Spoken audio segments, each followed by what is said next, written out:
as I spoke about before, Ben Shapiro originally offered Alexandria Ocasio-Cortez essentially a debate on his Sunday special on the Daily Wire. $10,000 was offered for her campaign, which is sort of an odd thing. It's very not very traditional for Democratic nominees to go on far right people's show, because they're not really going to gain anything from that, and so it's sort of an odd thing. But despite her saying no, he's so angry and so mad and so just so butthurt that he's literally been tweeting about her for the next 2 days, and he's going to continue to do so because he's salty, and it's pretty embarrassing to watch.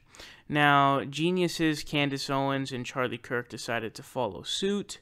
They decided to follow suit with Ben Shapiro and sort of, up the ante, as they put it. Now, Candace Owens saying this, she said, "And what exactly was your excuse for having turned down the debate with me? Can't wrap that one up in fake feminism. I'll double Ben Shapiro's offer, $20K to a charity of your choice, a capitalism versus socialism debate." Here's the thing, too. Does Candace Owens actually have $20K to give to a charity? Of course not. What she's going to do is she's going to have some donor or some shit like that. She's going to have someone give that money to whatever charity. There's no way that she's actually coughing up $20K to a charity to have that debate. There's no way.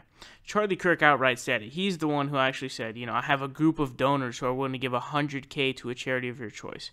What that group of donors means, what does that mean? That means people like it's the people who fund Turning Point USA. It's those are the people who are funding him.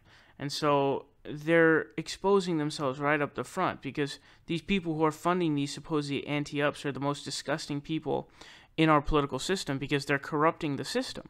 So, anyways, David Pakman responded to this. He responded to this on Twitter saying, "Let's debate. No one even needs to pay anybody else." Now, this would make more sense as a debate. It would make, perfect sense, because they're both essentially new media figures, one on the right, one on the left, and it would make sense because they're on the same plane.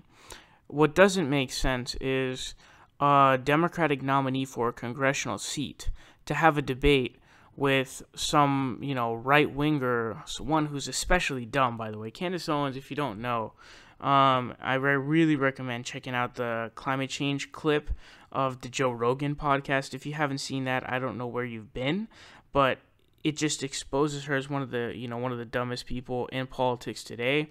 Herself and Charlie Kirk are probably two of the biggest dunces. And they sort of starting this new wing of, young people who are going conservative, or young people for Trump.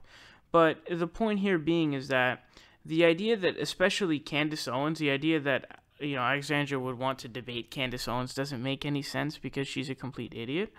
But go ahead, Candace. This one actually makes sense. Take up David Pakman on the debate. But you're not going to. This actually makes sense of a debate, because it's two new media figures who are on opposite sides of the political spectrum. So, hey, the debate makes total sense. So, hey, Candace, take it up, man. You are really going to get your clock cleaned pretty bad by David.